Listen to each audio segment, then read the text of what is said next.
mansos, pois os homens serão amantes de si mesmos, gananciosos, presunçosos, soberbos. Disse que nos últimos dias nós teremos tempos muito difíceis. Disse, serão blasfemos, desobedientes aos seus pais, ingratos, ímpios, sem afeição natural, implacáveis, caluniadores, incontinentes, cruéis, inimigos do bem, traidores, atrevidos, orgulhosos, mais amigos dos deleites do que amigos de Deus, tendo aparência de piedade, mas negando o poder. Afasta-te também deles. 1 Timóteo 3, 1-5. Nós sabemos que essa profecia está se cumprindo diante de nossos olhos. Parece que os crimes estão ficando cada vez piores. Crimes sem motivo, sem razão. Crimes horrorosos. Coisas terríveis que estão acontecendo, cumprindo a profecia da Bíblia. Eu comprei uma revista onde um dos maiores pastores protestantes declarou que Deus morreu e declarou que os mandamentos de Deus morreram. Os ministros que deveriam estar ensinando o povo de se comportar bem segundo os mandamentos da Bíblia, está dizendo o contrário. Não existe mais lei de Deus, a lei morreu, cada um pode fazer como quiser, e por isso estamos na situação que nós estamos. Eles pegaram um martelo e começaram a quebrar a lei de Deus, tirar os mandamentos que eles não querem. Dizem que nós queremos a nova moralidade. E está sendo ensinado por muitos evangélicos hoje que existe uma nova moralidade. Mas a nova moralidade não é moralidade, é falta de moralidade. A nova moralidade é simplesmente a velha imoralidade. Estão voltando atrás para o tempo de Noé. Muitas pessoas dizem que Deus não tem lei. Vamos voltar para o começo. Vamos voltar para o Jardim de Éden. Deus criou os nossos primeiros pais, perfeito. Nós falamos outra noite sobre paraíso. Paraíso será uma restauração do mundo como era no tempo de Adão e Eva. Não havia doença, não havia dor, não havia cansaço, nenhuma dessas coisas. Um mundo perfeito, mas Deus deu uma prova para nossos primeiros pais, porque o inimigo queria ter a atenção deles. Ele disse que ele teria mais jeito de reinar do que Deus. E Deus deixou ele ter a sua experiência, como falamos outra noite. Mas nossos primeiros pais resolveram desobedecer a Deus. Deus disse para eles não comer o fruto da árvore. O inimigo disse, deve comer. Deus não sabe o que está fazendo. E eles disseram, nós preferimos crer no inimigo do que crer em Deus. E eles quebraram as leis de Deus. E nós sabemos o que aconteceu. Tiveram que sair do lindo paraíso, do lindo jardim que Deus havia criado para eles. Tiveram que sair para não voltar mais. E lemos no livro de Gênesis, então foram abertos os olhos de ambos e conheceram que estavam nus. Antes Deus dava para eles uma roupagem de luz, uma glória de Deus para se vestir, não precisava comprar fato e vestido. Mas agora ambos conheceram que estavam nus, então foram abertos os olhos de ambos e conheceram que estavam nus, pelo que cozeram folhas de figueira e fizeram para si aventais. E ouvindo a voz do Senhor, que passeava no jardim à tardinha, esconderam-se o homem e sua mulher da presença do Senhor Deus. Me lembro o quadro de um filho, e o pai sai para o trabalho e fala: meu filho, se comporta bem, que papai vai trazer um presente para você quando voltar do trabalho. Mas durante o dia ele se comporta muito mal. E mamãe fala: meu filho, espera o papai chegar. Quando o papai chegar, você vai apanhar. No dia anterior, quando o papai chegou, ele foi correndo ao encontro do seu pai, com toda a alegria. Ficou tão feliz que papai estava chegando em casa, mas esta vez papai chega e ele corre. Ele foge, ele se esconde. Adão e Eva aguardavam a visita de Deus cada tarde. Ele vinha falar com eles pessoalmente. Eles amavam essa visita porque amavam a Deus. Mas depois de desobedecer a Deus, o que eles fizeram? Eles se esconderam. Eles queriam fazer vestidos de folhas de árvore e tentaram costurar essas folhas. Creio que temos algumas costureiras aqui. Sabem muito bem que não dá com folhas. As folhas simplesmente não serviram. E Deus chegou, o Senhor Deus chegou e falou com eles. E notamos o que disse em Gênesis 3:21. E o Senhor Deus fez túnicas de peles para Adão e sua mulher e os vestiu. O que quer significar isso? Pensa bem, até este ponto nunca houve nenhuma morte no universo. Nem de animal, nem de pessoa. Não existia morte. Nenhum ser de todo o universo havia assistido uma morte, porque nunca houve uma morte. Mas como Deus poderia fazer roupa de peles? Pode imaginar Deus chegando para Adão e Eva e disse: pega o seu animal de estimação, aquele cordeirinho tão bonito que vocês amam tanto, traz para cá.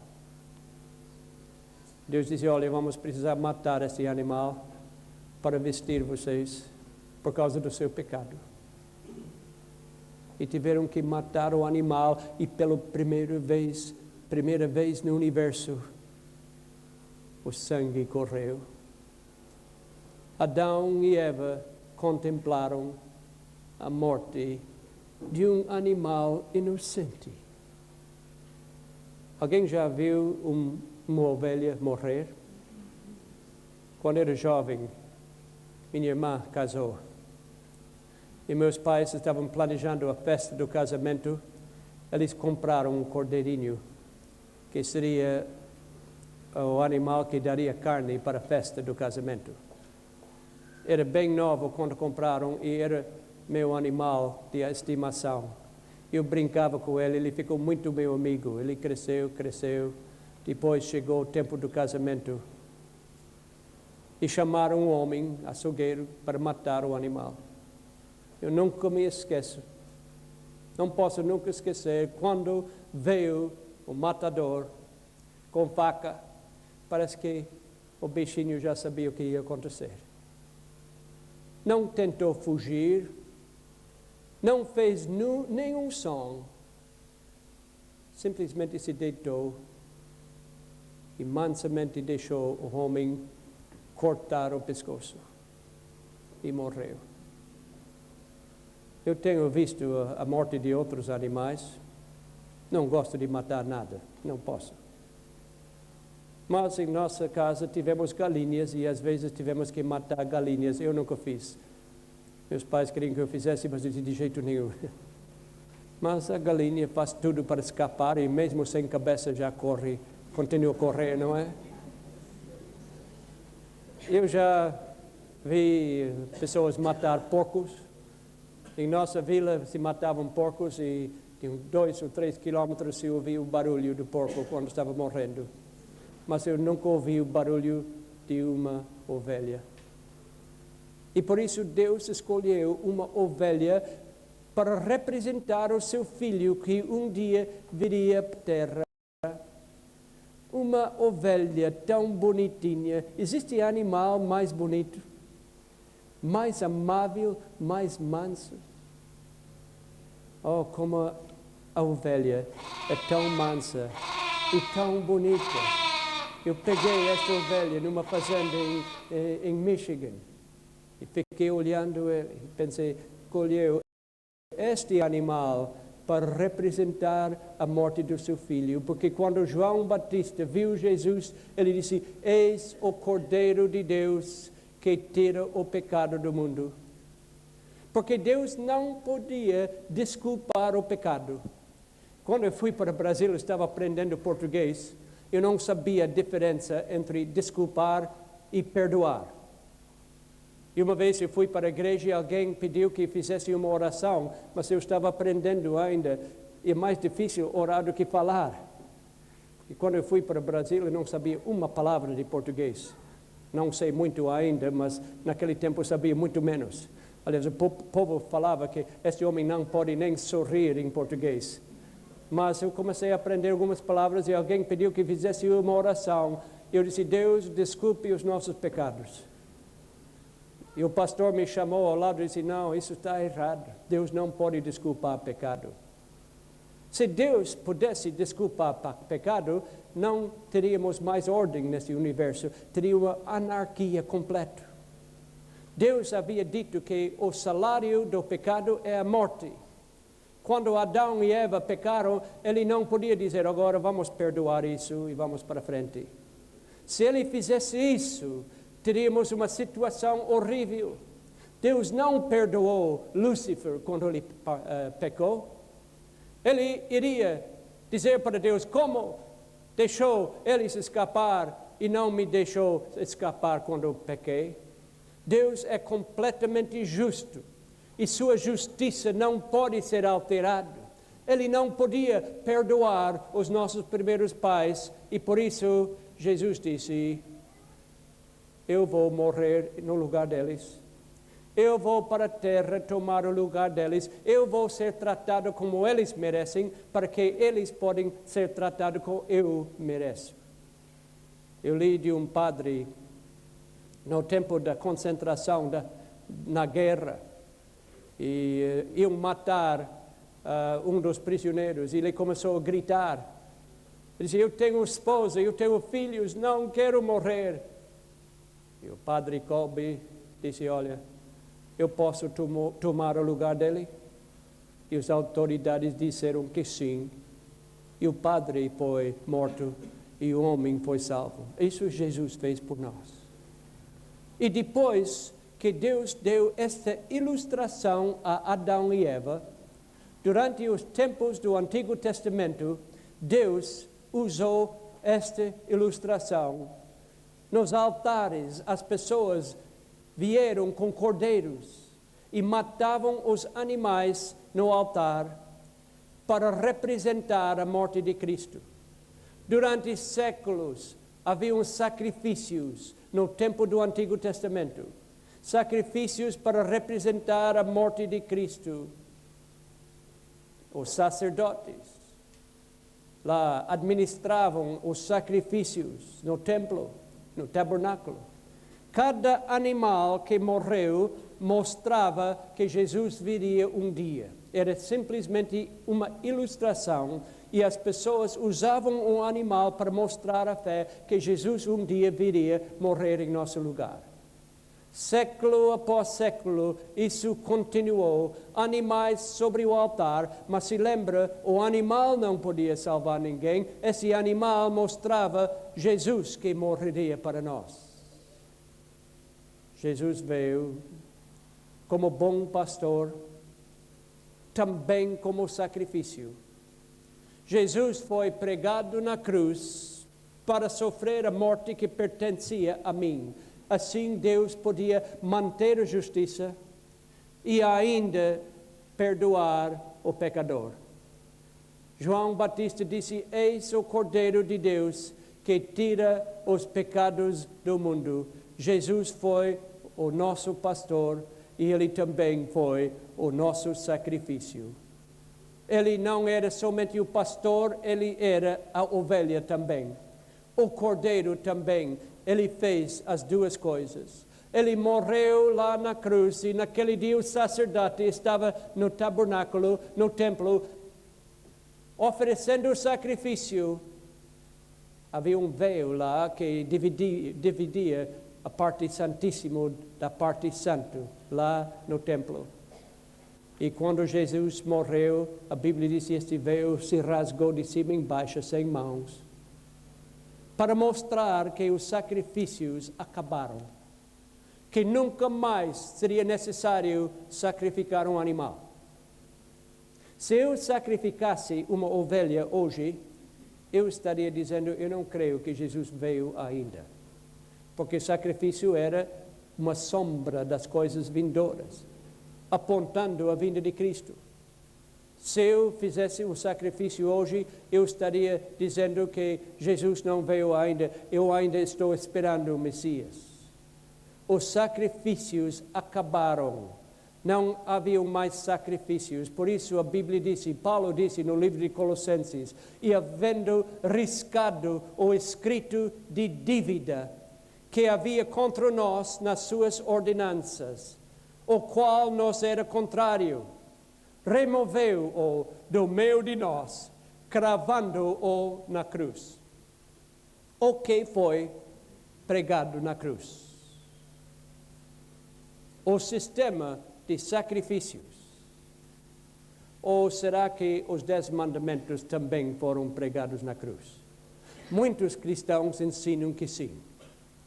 Dizem tudo que foi pregado na cruz e agora não há mais lei. Isso traz um problema muito sério. Porque se Deus pudesse mudar a lei, não seria necessário a morte de Cristo. A Bíblia diz que a lei de Deus é eterna. A Bíblia diz que esta lei não pode ser alterada. A Bíblia nos mostra que essa lei mostra o caráter de Deus. Porque a lei mostra como Deus é. O que foi cravado na cruz? O que foi pregado na cruz? Agora, umas perguntas. Eu vou fazer umas perguntas. Querem minha opinião como resposta das perguntas? Hã? Parece meio fraco. Querem minha opinião? Não. Mais forte. Querem minha opinião? Não. Muito bem, agora estou mais feliz. Assim que deve ser, graças a Deus. Se não querem minha opinião, vamos ver a opinião de quem? De Deus nas Escrituras. Primeira pergunta. A salvação é igual do Antigo Testamento como o Novo Testamento? Ou a salvação é diferente no Antigo Testamento do que no Novo Testamento? Qual é a maneira que um cristão pode se salvar pela Bíblia? Somente pelo sangue de Jesus Cristo. Somente aceitando o sacrifício de Jesus que fez o substituto, que morreu em nosso lugar. Essa é a única salvação. Eu estava no Brasil, viajando de autocarro, eles chamam de ônibus lá. Estava no interior e era uma viagem longa e um pregador evangélico estava no ônibus e ele levantou em frente do ônibus e começou a pregar lá no autocarro. Eu vi que o povo estava um pouco agitado. E a Bíblia diz que há um lugar para tudo. Eu não creio que esse era o lugar para pregar, mas estávamos lá viajando, precisávamos ouvir. Ele levantou e falou, ele começou a pregar, disse, no Antigo Testamento o povo foi salvo pela lei, mas no Novo Testamento estamos salvos pela graça. Eu ouvi ele falar, finalmente eu não aguentei mais. Ele disse, pregador, o senhor tem certeza que essa é a verdade? Disse, sim, no Antigo Testamento a pessoa é salva pela lei. No Novo Testamento estamos salvos pela graça. Eu concordo com a última parte, que estamos salvos pela graça, mas eu não vejo que alguém pode ser salvo pela lei. Se eu quebrar a lei, como a lei pode me salvar? O pecado é transgressão da lei. Depois de eu quebrar a lei, essa mesma lei pode me salvar? Isso não pode fazer alguma coisa com a transgressão que já houve. Então, eu disse para ele, pregador, o senhor tem uma Bíblia lá? O senhor tem falado muito já, há muito tempo, mas eu não vi o senhor ler nada da Bíblia. Por que o senhor não lê alguma coisa da Bíblia para nós? Eu disse, pois bem, muito bem. Eu disse, abre a Bíblia no livro de Romanos, capítulo 4. E pode ler para nós o que disse lá. Ele começou a ler, pois que diz a Escritura, creu Abraão a Deus, e isso foi-lhe imputado como justiça. Disse, amigo pregador, Abraão vivia no Velho Testamento, mas ele não foi salvo pela lei. Ele foi salvo porque ele creu em Jesus. Ele foi salvo pela graça. A justiça foi imputada, a justiça de Cristo. Ele não tinha justiça própria. Ele disse, lê mais um versículo para nós. Ele continuou a ler, assim também Davi declara, bem-aventurado o homem a quem Deus atribui a justiça sem obras. Romanos 4, 3 e 6. Olha, a lei não pode salvar ninguém, porque a única maneira de ter salvação, a única maneira de cumprir o que a lei disse, que o salário do pecado é a morte, é o sangue. O livro de Hebreus diz, sem derramamento de sangue não há remissão de pecados. A lei não pode me salvar porque a lei não morreu em meu lugar. A lei não é uma pessoa que podia tomar meu lugar e morrer no meu lugar. Por isso, a lei não pode me salvar. Não há salvação diferente, porque a Bíblia disse que há somente uma maneira de salvação. Jesus disse, eu sou a porta. Ele não disse, eu sou uma das portas. Ele disse, ninguém entra sem entrar na porta. Nós não podemos entrar no paraíso pela janela. Não podemos entrar de qualquer outra maneira. A única entrada é pela porta, e Jesus é a porta, e sem Jesus ninguém pode salvar. Mais uma pergunta. Salvação é uma salvação para o judeu e outra salvação para o gentio? Às vezes, quando eu mostro a alguém alguma coisa que está na Bíblia, eles dizem, isso é para os judeus.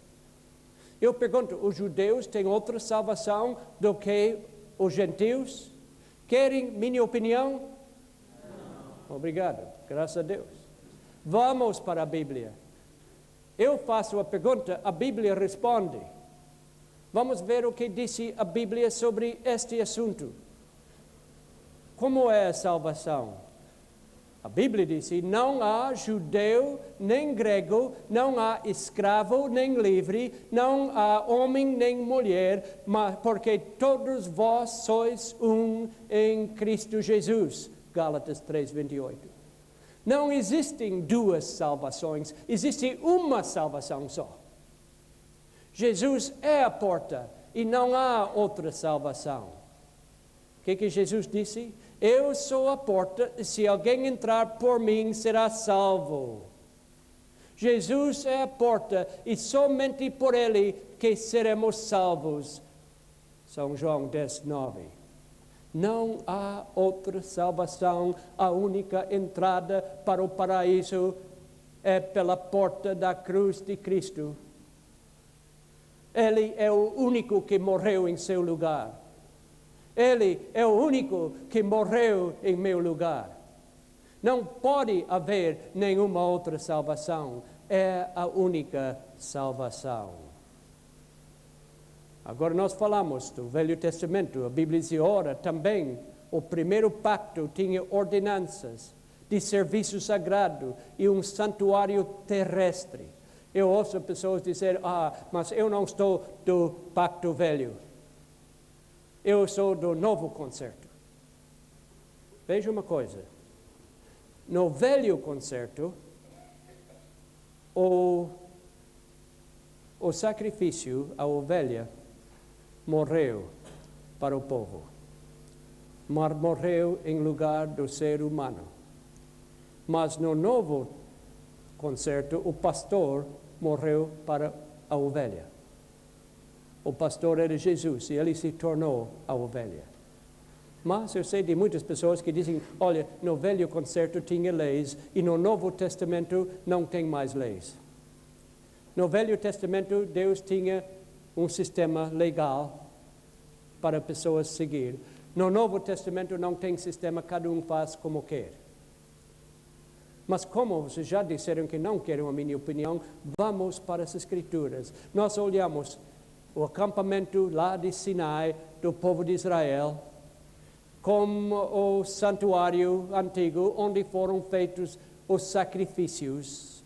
Lá eles levaram os sacrifícios para o sacerdote, confessaram os pecados sobre o animal que representava Jesus, até que o dia que Jesus chegou e este sistema terminou. No Velho Testamento havia uns sacrifícios, mas a Bíblia disse, mas Cristo, tendo vindo como sumo sacerdote dos bens já realizados, por meio do maior e mais perfeito tabernáculo, não feito por mãos, isso não é essa criação. E não pelo sangue de bodes e novilhos, mas por seu próprio sangue, entrou uma vez por todos no santo lugar, havendo obtido uma eterna redenção. Agora não é mais o animal, agora é Cristo Jesus. Ele é nosso sumo sacerdote. O Novo Testamento diz que não existe mais sacerdote humano. Jesus se tornou o nosso sacerdote. Ele é que nos dá a salvação. Ora, vamos ver agora a diferença entre o velho pacto e o novo pacto. O velho concerto e o novo concerto. Aqui está a comparação que achamos no livro de Hebreus, capítulo 8, versículo 10. Deus disse, ora, este é o pacto que farei com a casa de Israel depois daqueles dias, disse o Senhor. Porei as minhas leis no seu entendimento e em seu coração as escreverei, e eu serei o seu Deus e eles serão o meu povo. O que Deus disse? Ele disse que no Velho Concerto não há lei, no Novo Testamento há lei. É isso que ele disse? Não. Não disse isso. Ele disse, eu vou escrever no Novo Pacto, eu vou escrever a lei onde? Não mais em tábuas de pedra, mas no coração humano. Essa é a grande diferença. Deus escreve as suas leis em nosso coração. E nós obedecemos às leis não porque precisamos, mas porque queremos. Aí que está a diferença. Não é porque está escrito numa pedra, mas porque faz parte de mim. Tem certas leis que estão escritas no meu coração, outras leis não. Há uma lei na América que não está escrita no meu coração às vezes. É a velocidade máxima. Numa estrada alta, com carro bom, meu pé fica um pouco pesado. Antes de eu saber, eu estou muito acima da velocidade. E um dia eu estava andando no meu carro numa estrada alta. De repente eu olhei no espelho e vi uma luz piscando, luz vermelha. Eu sabia que havia acontecido. Imediatamente eu diminuí a velocidade, mas era tarde.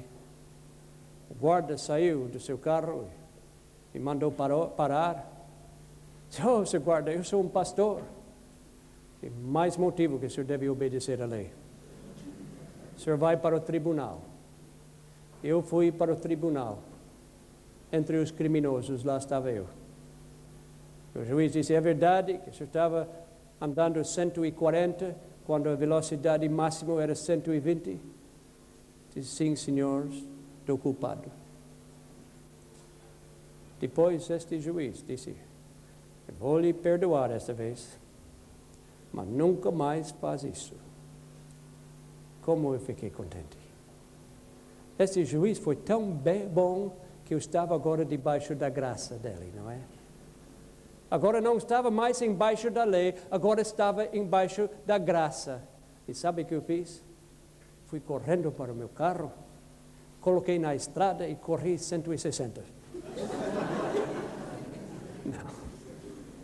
Seria absurdo, não seria? Não, só porque eu estou debaixo da graça do juiz, não quer dizer que agora posso continuar quebrando a lei de maneira nenhuma. Muitas pessoas dizem, mas eu estou debaixo da graça agora. Eu não preciso mais obedecer a lei que Deus nos deu. Não é isso que a Bíblia disse. Ao contrário. Jesus mudou a lei. Quer minha opinião? Não, também não quero. Vamos perguntar a ele. Quem sabe melhor do que Jesus se ele mudou a lei ou não? Lemos as palavras deles. Agora Jesus está falando. Ele disse, não penseis que vim destruir a lei ou os profetas. Não vim destruir, mas cumprir. Um homem uma vez me falou, a palavra cumprir quer dizer destruir. Interessante. Então Jesus disse, eu não vim destruir, mas eu vim destruir. Não tem sentido, não é? Não, cumprir não é destruir, cumprir é obedecer. Jesus disse, não penseis que eu vim destruir a lei e os profetas, não vim destruir, mas cumprir, porque em verdade vos digo que até que o céu e a terra passem, o céu e a terra já passaram? Já passaram? Já passaram? Não passaram. Disse, até que o céu e a terra passam, de modo nenhum passará da lei um só i ou um só til, até que tudo seja cumprido. Então ele continua, ele diz, qualquer, pois, que violar um destes mandamentos, por menor que seja, e assim ensinar os homens, será chamado o menor do reino de Deus. Alguém me disse, bem, pelo menos eu estarei no reino de Deus, mesmo sendo o menor. Mas não é bem isso que ele está dizendo. Diz, no reino de Deus, se falar nessa pessoa, ele será chamado menor. É uma responsabilidade quebrantar a lei de Deus, mas é uma responsabilidade maior ainda, ensinar outras pessoas para violar essa lei. Se aquele, porém, que os cumprir e ensinar, será chamado grande no reino de Deus. Jesus disse em São Mateus 5, 17 e 19, que ele não chegou para destruir a lei. Algumas pessoas disseram, mas Paulo disse que a lei acabou. Paulo nunca disse que a lei acabou. Ele disse que não estamos embaixo da lei, estamos embaixo da graça, como eu estava embaixo da graça quando o juiz me perdoou. Mas Paulo, depois que falar que nós não estamos salvos pela lei, porque a lei não pode salvar, nem no Antigo Testamento, nem no Novo Testamento, Paulo pergunta, anulamos, pois, a lei pela fé? De modo nenhum, antes estabelecemos a lei. Jesus não acabou com a lei. Paulo não acabou com a lei. A lei de Deus é eterna. E Deus nunca alterou essa lei. Mas algumas pessoas não gostam da lei. Eu li a história de uma velhinha no Canadá. O filho dela gostava de jogar tênis. Ele sempre queria que ela assistisse a um jogo, mas ela nunca quis ir, porque ele não gostava de esportes. Mas uma vez ele insistiu e ela foi assistir o jogo. E depois do jogo, perguntou ela, o que a senhora achou do jogo? Disse, eu achei muito tolo. Não tinha sentido. Tem essa rede lá que sempre fica no caminho. E a bola sempre pega a rede. Deve tirar a rede, porque isso estraga o jogo. Ela não compreendia o jogo, não é? Sem a rede não teria jogo. E algumas pessoas dizem, essa lei está em nosso caminho, vamos tirar, assim a coisa funciona melhor. Mas sem a lei não pode haver pecado, porque pecado é transgressão da lei. Se não tivesse lei, Paulo disse, não teríamos pecado. O pecado está definido por São Tiago, muito bem definido. A lei não pode salvar, nunca salvou, nunca vai salvar. A lei tem um propósito. Tiago disse, Pois se alguém é ouvinte da palavra e não cumpridor, é semelhante ao homem que contempla no espelho o seu rosto natural, porque se contempla a si mesmo e vai-se e logo se esquece de como era. Entretanto, aquele que atenta bem para a lei perfeita, a da liberdade, e nele persevera, não sendo ouvinte esquecido, mas executor da obra, este será bem-aventurado o que fizer. Tiago disse que a lei é um espelho. Vou contar uma parábola. Uma parábola não é uma coisa que aconteceu mesmo. Mas a parábola é assim. Uma parte é certa. Eu falei ontem que eu comprei um autocarro. Nós vivemos lá dentro. É óleo cru. E às vezes minhas mãos ficam muito sujas. E às vezes até o rosto. Minha esposa disse que depois de trabalhar tem a tendência de passar a mão no rosto. E a graxa fica até no rosto. E fica feio. Então eu resolvi que eu preciso de um bom espelho para ver isso, para não ir pregar com graxa no rosto, não é? Eu fui para uma loja e disse, eles vendiam espelhos, e vocês vendem espelhos? Sim. Vocês têm um espelho bom, eu quero uma coisa boa, não quero uma coisa ordinária. Disse, sim, temos muitos espelhos. Ele me mostrou um. Ele disse, esse é mais caro que vocês têm? Não, temos espelhos de cristal que custam muito mais. Eu quero o mais caro que tem. Eu quero uma coisa que funciona. Eu levei o espelho para casa. Poucos dias depois, eu fui mexer no autocarro e entrei na casa e minha esposa disse, está com o rosto cheio de graça outra vez. Eu fui para o espelho e olhei, sim, estava muito sujo. Fiquei olhando. Esse espelho não está funcionando, a graxa ainda está lá. Fiquei olhando mais, não aconteceu nada. Peguei o espelho e esfreguei contra a graxa para ver se tirasse. O espelho não tirou nada. Eu fiz de tudo, mas não consegui tirar a graxa. Eu fiquei tão zangado que eu peguei esse espelho e joguei no chão e quebrei em 1000 pedaços e fui para a loja e disse, eu quero o meu dinheiro de volta, este espelho que o senhor me vendeu não presta. Mas o espelho não mostrou bem o seu rosto? Mostrou, mas não tirou a graxa. Disse, não, mas o espelho não tira a graxa. São Tiago disse que a lei é um espelho. A lei não pode tirar o pecado, a lei mostra o que é o pecado.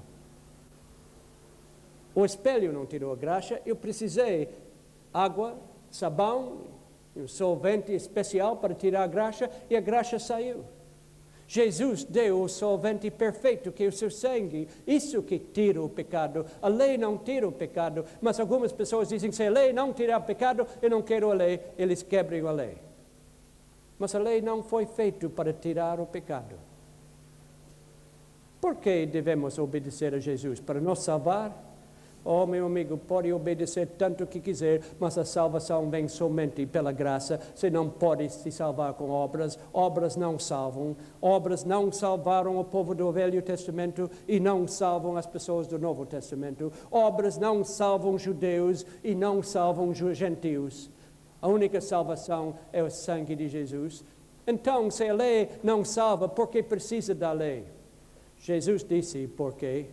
Ele deu um motivo para guardar a lei. Ele disse, se me amardes, guardareis os meus mandamentos. São João 14:15.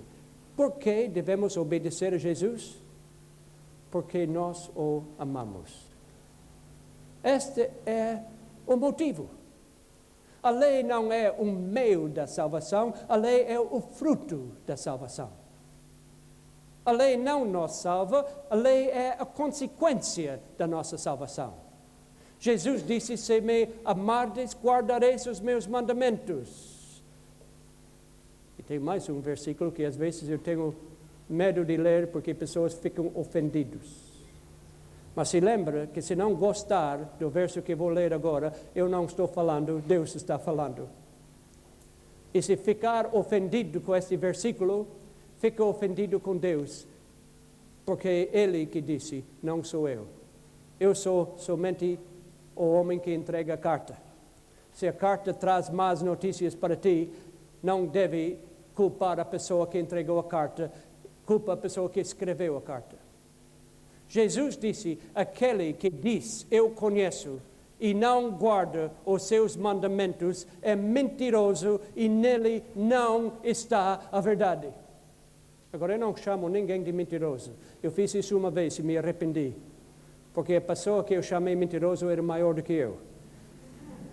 Eu resolvi tomar cuidado, não chamar ninguém de mentiroso. Eu não estou chamando ninguém de mentiroso. Deus está chamando mentiroso. A pessoa diz, eu sou cristão, eu amo Cristo, mas eu não vou obedecer os seus mandamentos. Eu vou fazer como eu quero. Isso é perfeitamente lógico. Outro dia eu apresentei a minha esposa, que está aqui. Imagina, se eu chegasse aqui dizendo, eu amo muito minha esposa, mas eu amo bastante, mas eu amo muito. Vocês não podem imaginar quanto eu amo minha esposa. E depois da reunião, vocês passem onde eu estou ficando, numa casa que alguém gentilmente cedeu para nós, uma linda casa. Vocês passam pela janela, escutam os gritos, e rapidamente vão para a janela para ver o que está acontecendo, e lá eu estou espancando minha esposa, batendo com força. Ele ama ela? Isso não é uma maneira de amar. Jesus disse que a maneira de mostrar para Jesus que nós o amamos não é com palavras, mas com atos. Não é o que falamos, é o que fazemos. Eu posso falar 1 milhão de vezes que eu amo a minha esposa, mas a maneira de mostrar meu amor é a maneira que eu trato ela. Verdade ou não é verdade? Nós mostramos o nosso amor para Cristo por nossa maneira de viver. Por isso, muitas pessoas não respeitam o cristianismo, porque milhões de pessoas dizem, eu amo o Cristo, mas seu comportamento é a pior coisa que existe. Eles roubam e falam coisas mal, palavrões, e fazem tanta coisa que são impuros e adulteram, dizem, que eu amo Cristo, e na sua vida não mostra nada. Não, a maneira de mostrar, eu vou usar uma ilustração. Um dia um jovem escreveu uma carta para sua namorada. Sabe que quando um jovem está encantado com alguém, ele está disposto a fazer qualquer coisa para impressionar essa pessoa, não é? Meu pai me falava que quando eu era menino, o rapaz gostava muito da minha irmã. Ele foi lá visitar e ficou um pouco tarde e começou a chover. E meu pai ficou com pena do moço, que teria que voltar para casa na chuva. Disse, olha moço, estou com pena de você, nós temos uma cama, você fica aqui para a noite. Disse, é mesmo? Ficou muito contente. Disse, sim. E o jovem desapareceu. Não sabíamos o que houve com ele, fugiu. Mas daqui um pouco ele voltou. Disse, onde você foi? Disse, foi para casa buscar pijamas, eu vou dormir aqui.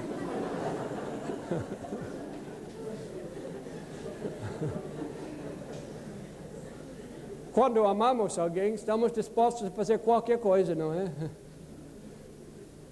Esse jovem amava essa rapariga. Ele escreveu uma carta para ela, minha querida, eu te amo tanto que estaria disposto a morrer por ti. Alegremente sofreria a maior angústia para somente passar um momento junto de ti. Eu nadaria em mares infestados de tubarões só para estar ao seu lado. Atravessaria florestas habitadas por animais selvagens só para te visitar. Nada pode ser mais importante do que estar perto de ti. Eu sou o teu querido e devotado amor. Será que ela ficou contente com uma carta dessa? Será que ela ficou impressionada? Eu acho que sim. Mas depois ele escreveu um PS, mais uma nota. Disse, amanhã te visitarei, se não chover. Eu vou te visitar amanhã se não chover. Eu conheço cristãos que dizem, oh, eu amo Jesus tanto, eu amo tanto, eu vou para a igreja se não chover, não é? Eu vou fazer a sua vontade se não me incomodar. Eu amo Ele muito, mas eu não quero endireitar a minha vida, eu quero viver da minha maneira, não da maneira que Ele ordena. Deus está chamando um povo que está disposto a seguir a Ele. Jesus foi um obediente ao Pai e Jesus está procurando pessoas que são obedientes. Sabe, eu creio na oração. Nós vamos falar uma dessas reuniões. Eu vou contar como podemos ter todas as nossas orações atendidas. Porque Deus atende todas as orações. Eu creio nisso. Eu creio que cada pessoa aqui pode fazer uma prece e ter a resposta de Deus, sempre. Vou mostrar isso. Mas a Bíblia diz que se nós não obedecemos os mandamentos de Deus, Ele não vai atender as nossas orações. Isso não é a minha opinião. Vocês não querem a minha opinião. Vamos falar o que a Bíblia diz em Provérbios 28:9. Diz: o que desvia os seus ouvidos de ouvir a lei, até a sua oração é abominável. Deus disse a oração da pessoa que desobedece a Deus e não guarda a sua lei, essa oração é abominável a Deus. Eu não quero que minha oração seja abominável. Um dia, um mancebo rico falou com Jesus. Eis que se aproximou dele um jovem e disse: Mestre, que bem farei para conseguir a vida eterna? Respondeu-lhe ele: por que me perguntas sobre o que é bom? Um só é bom, mas se é que queres entrar na vida, guarda os mandamentos. Jesus disse que se quer entrar na vida, me obedece para mostrar o teu amor para mim. Ele perguntou quais. E Jesus não citou todos os mandamentos, mas citou alguns para mostrar que ele estava falando dos 10 mandamentos. Ele citou alguns dos 10 mandamentos. O mancebo não perguntou, ele sabe repetir todos. Alguém me perguntou, por que ele não falou todos? Porque não foi a pergunta. A pergunta foi, qual é a lei? E Jesus citou 2 para mostrar qual é a lei sobre a qual ele estava falando. Sabe, é incrível. Todos os pregadores evangélicos do século passado acreditavam isso. Hoje que eles estão mudando. Sou grande admirador do grande pregador Moody. Moody foi um pregador que pregava com muito poder e milhares de pessoas se converteram. Perguntaram a ele se os mandamentos foram abolidos. Ele disse absolutamente não. Ele escreveu um livro sobre os 10 mandamentos, um livro maravilhoso. E nesse livro ele disse, o homem pode discutir quanto quiser sobre outras partes da Bíblia, mas nunca encontrei alguém que honestamente pudesse encontrar erros nos 10 mandamentos. Os infiéis podem fazer pouco do doador da lei e rejeitar a quem nos livrou da maldição da lei, mas eles não podem deixar de admitir que os mandamentos estão certos. Os 10 mandamentos de Deus são um modelo para o sistema de justiça dos maiores países do mundo. E Moody disse, eles não foram abolidos. Outros fundadores das igrejas evangélicas também concordavam. Podemos perguntar a João Wesley e João Calvin, as ordenanças que eram contra nós, o Senhor os anulou pregando-as na cruz. Mas ele nunca anulou os 10 mandamentos, disse João Wesley. Sim, todas as religiões acreditavam assim um século atrás. Podemos perguntar a João Calvino. Ele disse, não poderemos imaginar que a vinda de Cristo nos libertaria da autoridade da lei, pois ela é a regra de uma vida santa e deve ser tão eterna quanto a própria justiça de Deus. Deus nunca acabou com a lei.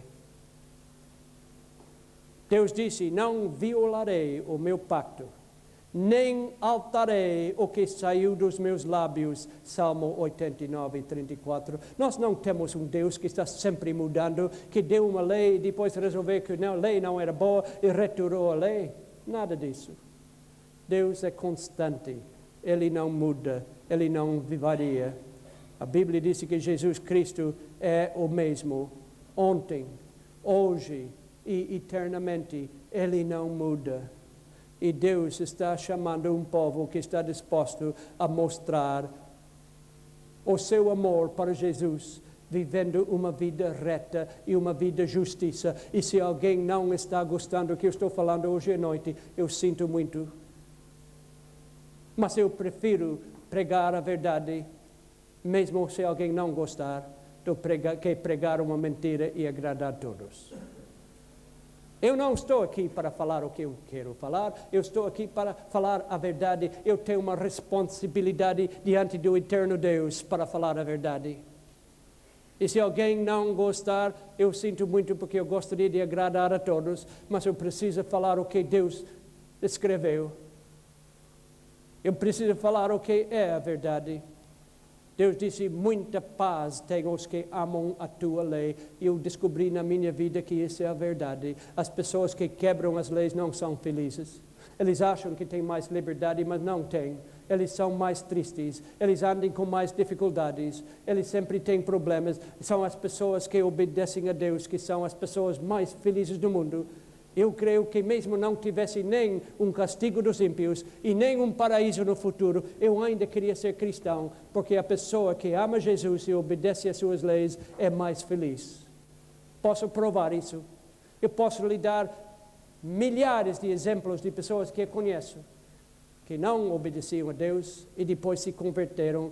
Eu posso lhe assegurar que agora estão mais felizes porque estão obedecendo a Deus. Nos dias horríveis da escravidão norte-americana. Oh, que tempo horrível na história da América. Uma mancha preta na história. Quando eles vendiam e compravam escravos e maltratavam os escravos.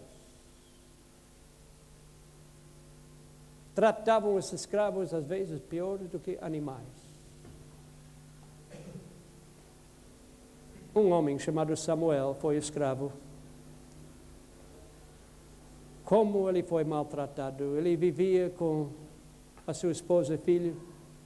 O dono vendeu a sua esposa e seu filho. Deixou ele sem família. Não havia compaixão para ele. Muitas vezes ele trabalhava o dia inteiro, nunca recebia nenhum salário. Depois de um dia de trabalho, ele recebia açoites. Maltratamento do seu dono que batia nele. Ele, um dia, resolveu, não vou trabalhar mais assim. E seu dono resolveu o vender. Levou para leilão público. Lá havia plataforma alta, colocou o escravo lá em cima e viram as pessoas para o leilão. E o homem dirigindo o leilão disse, quanto vai oferecer para o escravo Samuel, um homem forte? Olha os músculos dele, ele pode trabalhar muito. Quanto querem dar para esse escravo? E chegou um homem com gravata, fato branco, e olhou e disse, eu dou $500 para esse escravo. E Samuel olhou para ele e cuspiu no rosto dele. Se não paga nada para mim, que eu não vou trabalhar. Basta, eu tenho sido maltratado toda a minha vida, eu não vou mais servir ninguém. Você está perdendo seu dinheiro, esquece disso. Mas uma outra pessoa chegou, eu dou $600. Homem com fato branco disse, eu dou 700. E mais uma vez Samuel disse, o senhor está perdendo seu dinheiro, eu te falei, não deve pagar nada, que eu não vou te servir. Outro homem disse $800. Homem de fato branco disse, eu dou 900.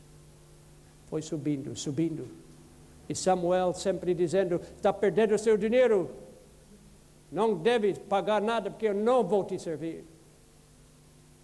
$1.500, $2.000. 2.500. E o leilão terminou. Vendido para o homem de fato branco, o escravo Samuel. E o homem de fato branco pegou os correntes que amarravam as mãos de Samuel e começou a levar ele na direção da sua casa. Disse, eu não vou trabalhar, nem por nada vou te servir. Primeira oportunidade eu vou fugir. Quando de repente o homem de fato branco tirou alguma coisa do bolso, uma chave. E com essa chave ele abriu o cadeado que estava amarrando as mãos do escravo. O escravo disse, o que está fazendo? Se tiro essa corrente eu vou fugir. Se pode fugir, eu vou abrir as correntes e eu vou lhe dar uma coisa. Aqui está o documento da compra. Eu vou dar para você, porque você agora é um homem livre. Eu não te comprei para ser escravo, eu te comprei para dar a liberdade. Você pode agora andar. Diz, não estou entendendo. O senhor gastou $2.500 só para me dar a liberdade? Diz, sim, foi esse motivo que eu não suporto a escravidão. Quero acabar com a escravidão. Gostaria de comprar todos os escravos e os libertar. Samuel, você pode andar, você tem um documento, você é livre. Nunca mais precisa ser escravo. E o homem virou e andou pela rua. E Samuel, olhando atrás dele, surpreendido, atônito, não sabia o que estava acontecendo. E finalmente ele correu atrás e disse, é verdade, o senhor me comprou para me dar liberdade? Disse, sim, é isso mesmo. Disse, meu amigo, eu posso trabalhar para ti? Eu posso te servir? Eu gostaria de te servir, o senhor. O senhor me leva para casa, eu trabalho para o senhor para o resto da minha vida. Qual foi a diferença? Foi a diferença do amor. Sem o amor, ele não trabalhava de jeito nenhum para esse homem, mas com amor, ele trabalhava de bom gosto. É uma fraca ilustração. As pessoas que são legalistas e acham que eu preciso obedecer às leis para não ser castigados, não têm nenhum prazer em servir a Jesus. Mas quando nós começamos a amar o nosso Salvador, é um prazer obedecer. É um prazer ter uma vida como deve ser. E ficamos contentes em obedecer o nosso Senhor. Jesus nos chama. Jesus está chamando pessoas agora, convidando-os a o servir. Ele quer nos dar a vida eterna. Ele quer nos indicar o caminho. E neste momento Jesus está batendo a porta do teu coração, dizendo, posso entrar? Eu quero habitar contigo. Eu quero viver no seu coração. Eu quero lhe dar a alegria e paz e a segurança da salvação, o perdão de todos os pecados. Como é? Você está disposto a segui-lo hoje? Enquanto ele bate no coração, alguém quer dizer, Jesus, habita em mim. Alguém que está ouvindo de uma outra cidade, quer agora dizer, Jesus, entra no meu coração. Alguém que está ouvindo em Lisboa, ou quem sabe no Canadá agora, ou quem sabe no Brasil. Jesus te convida agora. Você quer agora dizer para Jesus, vem habitar em mim. Jesus, habita em mim.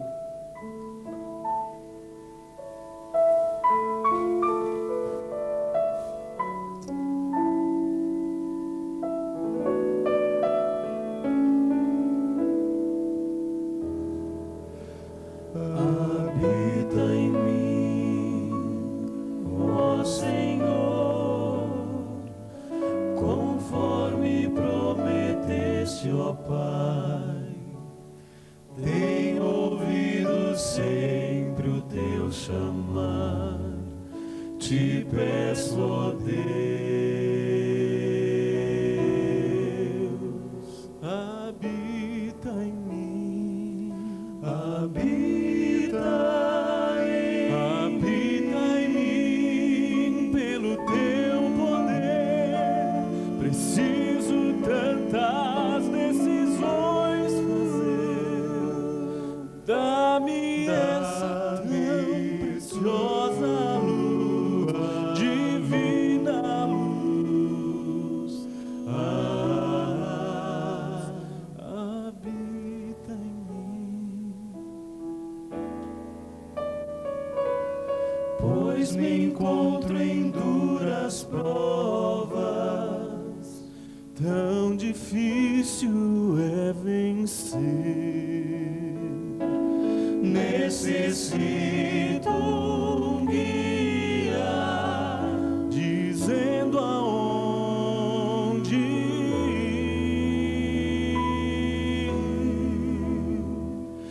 Habita em mim, ó Senhor, pelo Espírito do teu amor. Diz-me como devo caminhar, vem, pois, guiar, e habita em mim, habita em mim. Meu viver, dou-te, Pai, faze dele um feliz lugar, onde possas com prazer morar. Eu te amo, ó Deus, eu te amo, ó Deus, habita em mim. Eu te amo, ó Deus, habita em mim.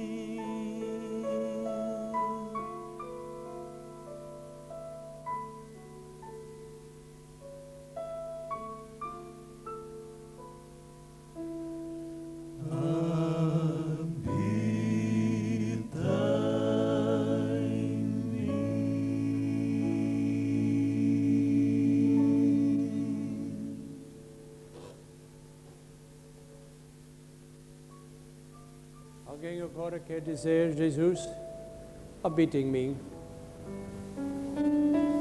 Quero ver a minha vida transformada. Quero ser uma pessoa nova. Quero experimentar o novo nascimento. Oremos a Deus. Pai nosso que estás nos céus, nós queremos mostrar o nosso amor para Ti, aceitando o teu grande sacrifício no Calvário, aceitando Jesus em nosso coração para habitar conosco. E Jesus, convidamos a Ti a transformar a nossa vida, para que não seremos cristãos somente de palavras, mas sim que nossas ações, nossa conduta, possa mostrar o que somos. E que outros possam ver uma transformação, uma mudança em nossa vida. Queremos mostrar os frutos da salvação, os frutos da obediência. Abençoe cada pessoa ouvindo a minha voz hoje à noite. Ajuda para que todos nós possamos ter a certeza da salvação entrando pela porta que é Jesus Cristo, que não há outra porta. Pai, neste momento, Tu sabes os pensamentos de cada pessoa aqui. Tu sabes as preocupações, as alegrias. Tu sabes o que a pessoa está pensando. Alguém nesse momento está precisando te convidar. Alguém nesse momento sabe que tu estás batendo a porta daquele coração e essa pessoa precisa abrir e deixar-te entrar. Eu peço que cada pessoa aqui possa fazer esse convite agora mesmo. E um dia em breve todos estaremos em teu reino. Despede-nos agora com a tua bênção, com a tua paz. E pedimos todas estas coisas no doce e santo nome de Jesus Cristo, nosso Salvador. Amém. Que o Senhor te abençoe e te guarde. Que o Senhor faça resplandecer seu rosto sobre ti e tenha misericórdia de ti, de ti. Que o Senhor sobre ti